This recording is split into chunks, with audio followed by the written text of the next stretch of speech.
नमो भगवते वासुदेवाय नमो नमः। आज 88वां अध्याय शिव जी का संकट मोचन। राजा परीक्षित पूछते हैं कि समस्त भोगों को त्याग कर देने वाले भगवान शंकर, जिनके भक्त प्राय धनी और भोग संपन्न देखे जाते हैं, वहीं दूसरी तरफ जो विष्णु भगवान है स्वयं लक्ष्मीपति, लेकिन उनके जो भक्त हैं वह प्राय धनी और भोग संपन्न नहीं है। तो ऐसा क्यों है, जबकि विष्णु भगवान तो लक्ष्मीपति हैं और शंकर जी ने समस्त भोग त्याग कर रखे हैं। तो राजा परीक्षित का यह प्रश्न होने पर सुखदेव जी उनसे कहते हैं कि यही प्रश्न भगवान श्री कृष्ण से राजा युधिष्ठिर ने भी उस समय पूछा था।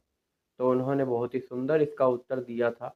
और सुखदेव जी यह भी कहते हैं कि जो भगवान शंकर है वह सत्व गुण को धारण करने वाले हैं, और जबकि भगवान विष्णु जो हैं उनका उन्हीं की वजह से तो यह सत्व रज और तम यह गुण प्रकट हुए हैं, लेकिन उनमें इसमें से कोई भी नहीं है। जब वह कोई रूप बनाते हैं, जब वह कोई लीला करना चाहते हैं, तब इनमें से कोई ना कोई धारण करते हैं।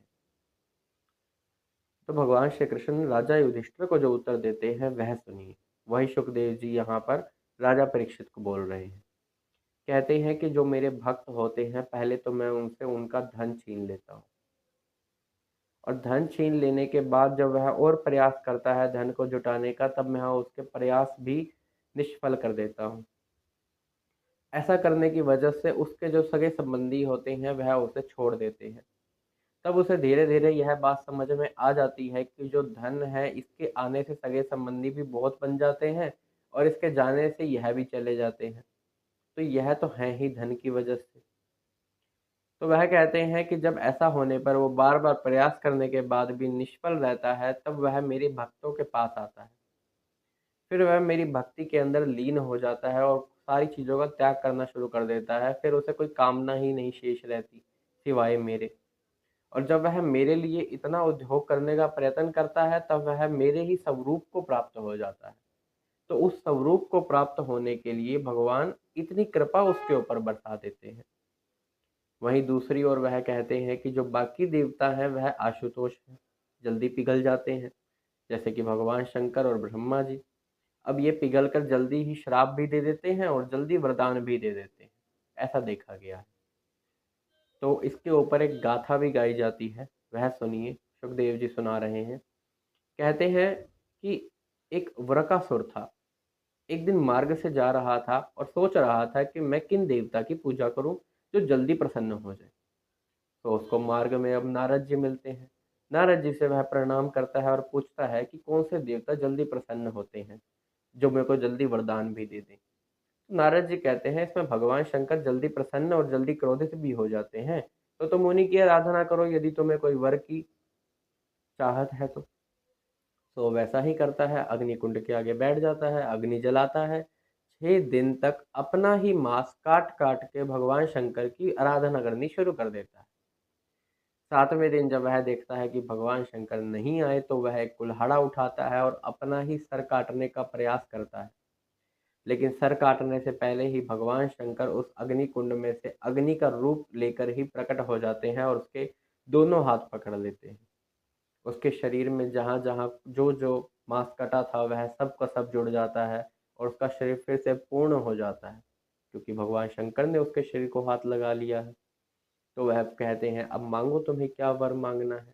वृकासुर, जो कि शकुनी नंदन है, अब यह वर मांगता है कि मुझे वर चाहिए कि मैं यदि किसी के भी सर पे हाथ रख दूं तो वो जल कर वहीं का वहीं भस्म हो जाए।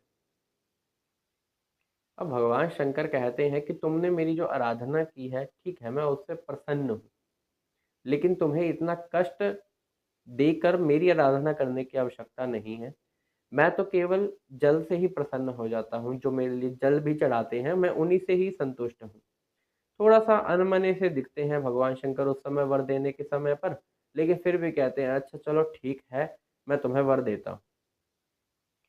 अब जो वृकासुर है उसने अपनी प्रवृत्ति दिखा दी, उसने अपना असली रूप दिखा दिया, और वह चाहता था पार्वती जी को, और सोच रहा था कि मैं हाथ अब भगवान शंकर के सर पे ही रख दूं, ये भस्म हो जाएंगे, पार्वती जी को मैं हर के ले जाऊं। अब उसके दिमाग में यह चल रहा है। भगवान शंकर अब भागे, पीछे पीछे वृकासुर, आगे आगे शंकर जी। वो जहाँ जहाँ जाए पीछे पीछे वृकासुर आ जाए। वो चाहता था कि वो हाथ रखे उनके सर पे। सब जगह उन्होंने प्रयास किया, लेकिन अंत में जब वह वैकुंठ लोक की ओर गए, तब वहां पर भगवान ने देखा कि शंकर जी तो संकट में पड़े हुए हैं। उन्होंने उसी समय एक ब्रह्मचारी का वेश धारण कर लिया, जो कि एक काला मृग चर्म था। उन्होंने रुद्राक्ष की माला धारण कर रखी थी और एक दंड ले रखा था। अब वह ब्रह्मचारी का वेश बनाकर शकुनी नंदन के पास जाते हैं और कहते हैं, हे शकुनी नंदन, वृकासुर जी, तुम मुझे बहुत ही थके हुए से जान पड़ रहे हो। तुम्हारी इस थकावट के पीछे का कारण क्या है? मैं तो मानता हूँ कि ये जो शरीर है ये सुखों की जड़ है। तो तुम इस शरीर को ज्यादा कष्ट दोगे तो सुख कैसे भोगोगे? तो तुम एक काम करो, कुछ समय विश्राम कर लो। उनकी जो मीठी मीठी बात उन्होंने जिस प्रकार से कही, वह भी बहकावे में आ गया। अब वो बैठकर विश्राम करने लगा। तनिक विश्राम करने के बाद उसने सारी की सारी बात उन ब्रह्मचारी वेश जो उन्होंने धारण कर रखा है, तो स्वयं भगवान है, वैकुंठ लोक के स्वामी है, अब उनको सारी बात कह सुनाई। तो उन्होंने वो कहते हैं, ब्रह्मचारी जो है वेश धारण कर रखा है जिन्होंने, कहते हैं कि मुझे नहीं लगता ये बात सत्य है। मुझे तो लगता है ये असत्य है, क्योंकि जिनसे तुम वरदान लेके आए हो ना, उन्होंने वो दक्ष प्रजापति, उन्होंने उनको श्राप तक दे रखा है। इस वजह से वो तो भूत और पिशाच के सम्राट बने घूमते फिरते हैं। तो मुझे नहीं लगता ये बात सच भी है। पहले तुम्हें परीक्षा लेके देख लेनी चाहिए, उसके बाद अपना कार्य करना करना चाहिए। मुझे क्या पता ये सत्य ही ना हो, उसके बाद फिर तुम ही मारे जाओगे। अब इस प्रकार की मीठी मीठी बातें कहकर वृकासुर बहकावे में आ गया। हाँ, कभी वरदान झूठा ना हो जाए। और वह कहते हैं कि फिर असत्य को तो मार देना ही उचित है। हाँ, सही है, जो असत्य बोलता है उसे मार देना चाहिए। बहकावे में आता है और कहता है कि मैं पहले खुद ही परीक्षा कर लेता हूँ। तो वह अपना हाथ अपने सर पे रखता है और मानो उसके सर पे एक बहुत जोर से बिजली पड़ी हो और उसका शरीर उसी समय वह भस्म हो जाता है। अब असत्य भगवान शंकर का वर्ग कैसे हो सकता है? लेकिन यहाँ पर यही देखा गया कि भगवान शंकर जल्दी प्रसन्न हुए, उन्होंने वरदान दिया और वह खुद ही फिर संकट में पड़ गए। लेकिन भगवान तो सबके ही हैं। फिर वह यह बात कहते हैं कि जो महापुरुषों का बुरा करने की भी सोचते हैं, भला उनका भला कैसे हो सकता है? भला उनका कुशल मंगल कैसे हो सकता है? उनका नाश होना पक्का है। जो ब्राह्मणों से द्रोह करते हैं, जो महापुरुषों का बुरा करते हैं, फिर उनका विनाश होना पक्का ही है। और इस कथा के अंत में सुखदेव जी कहते हैं कि जो भी इसे कहता है, सुनाता या सुनता है, तो उसे किसी भी प्रकार से अपने शत्रु से भय नहीं होता और वो संसार के बंधनों से मुक्त हो जाता है।